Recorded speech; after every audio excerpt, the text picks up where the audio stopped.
and after countless attempts you would imagine that people would realize that a physical retaliation may not be the solution.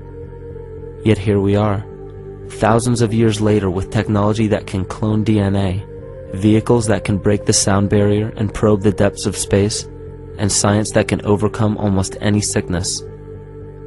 Yet we still fail to take notice to the importance of thoughts and consciousness.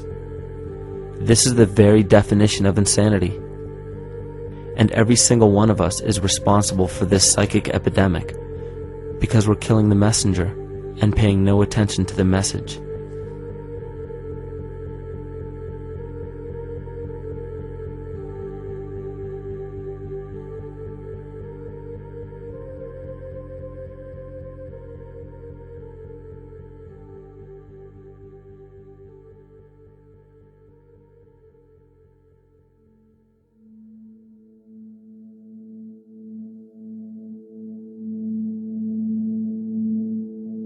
During the 1990s, 3 Nobel laureates in medicine advanced research that revealed the primary function of DNA lies not in protein synthesis as widely believed for the past century, but in electromagnetic energy reception and transmission. Less than 3% of DNA's function involves protein manufacture. More than 90% functions in the realm of bioacoustic and bioelectric signaling. So why is it important to know that DNA functions in bioelectric signaling? HeartMath Institute has discovered the heart and brain maintain a continuous two-way dialogue, each influencing the other's functioning. Although it is not well known, the heart sends far more information to the brain than the brain sends to the heart, and the signals the heart sends to the brain can influence perception, emotional processing, and higher cognitive functions.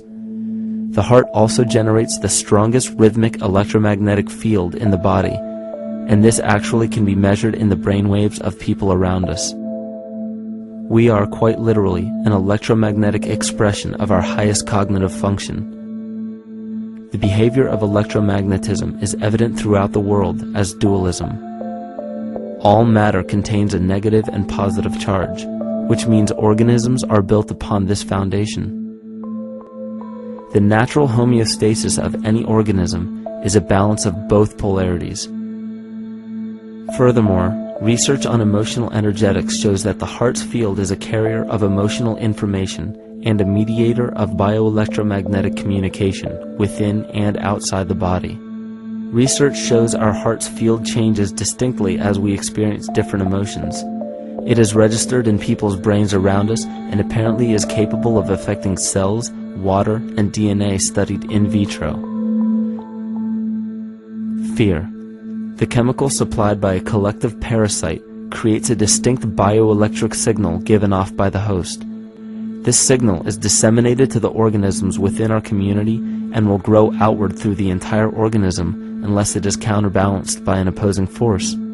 Dr. Fritz Alan Popp discovered that the cells in our body communicate through biophotons, which are tiny particles of light that are single units of an electromagnetic field. This communication system within our body also exists between people in what's known as morphic resonance. This was known by the shamans, sages, and adepts of antiquity. These teachings were commonplace in prehistoric cultures. It wasn't by sheer chance that artistic expression and rituals were the cornerstone of every ancient civilization. Art was used as a personal method to exercise the shadow content of the psyche and introduce it to the conscious mind. This was very literally viewed as psychic therapy. Ritual was based around astrological dates. As we've learned, the study of the stars and planets reflect our own astropsychology. The shamans would perform rituals on astrological dates that would correlate with a circadian rhythm or a psychological cycle. These rituals kept the human participants aware of their inner self and prevented the repression of psychological content. As long as people were facing their inner demons and accepting them as their own, they were not collectively projecting them into the physical world. If you bring forth what is within you, what you bring forth will save you. If you do not bring forth what is within you, what you do not bring forth will destroy you. The progeny of our psychological disease began growing rapidly after a series of catastrophes forced the collective into a somatic state of fight or flight. This lowered the immunity of the population by introducing a state of immense stress. Our body becomes more susceptible to illness under stress. In this manner, humanity fell ill when entire bodies of land were swallowed up by the floodwaters. This uprooted many tribes, chiefdoms, and civilizations from their homes, and their ritual practices that were used as a conduit for psychic wellness were put on hold in order to survive the catastrophe and seek new homes. The shamans were spread to many new areas of the world. This information has been suppressed. We are made to believe that advanced civilizations such as ancient Egypt and the Mayans of Mesoamerica came about with no prior rudimentary remnants or evidence of evolving intellectual artifacts to bring them to their peak. We are meant to believe that their incredible knowledge of mathematics, astrology, agriculture, economy, polity, and architecture came out of nowhere. This leads many researchers today to the understanding that the origins of these civilizations have been suppressed. Not surprisingly, the force that has guided the suppression of this knowledge comes from the exact bloodline of the political and religious leaders stated previously. These are some of the notable book burnings and suppression of important texts in our history.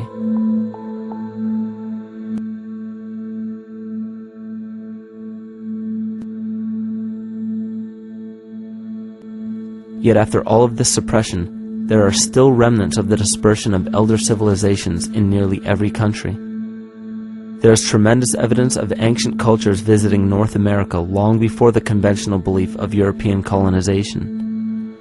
Barry Fell states in his book America BC, there are ancient inscriptions now being reported from nearly all parts of the United States, Canada, and Latin America, written in various European and Mediterranean languages in alphabets that date from 2,500 years ago.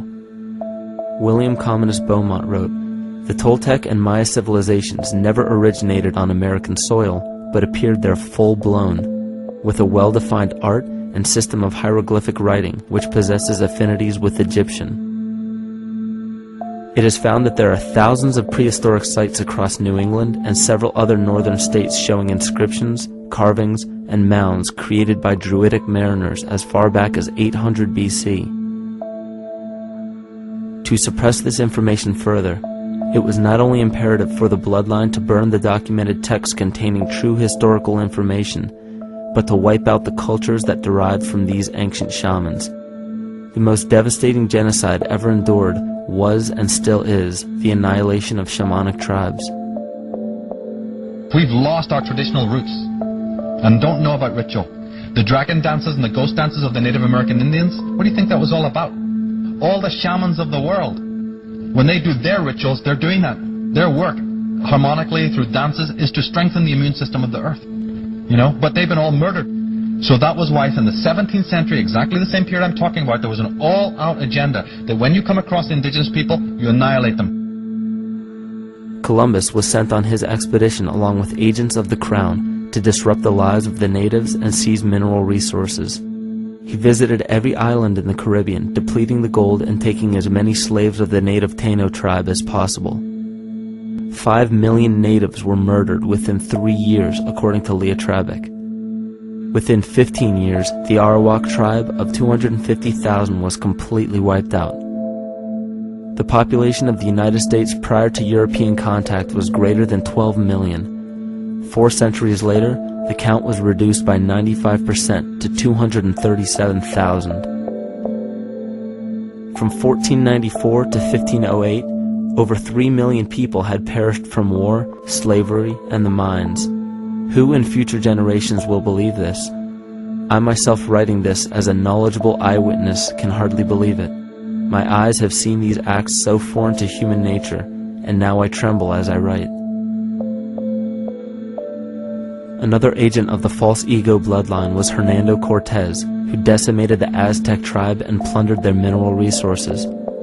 This again was the case through Cortez's second cousin, Francisco Pizarro, who conquered the Incan Empire in Peru. These atrocities are seen throughout Africa, New Zealand, New Guinea, East Timor, and are still seen today in Canada.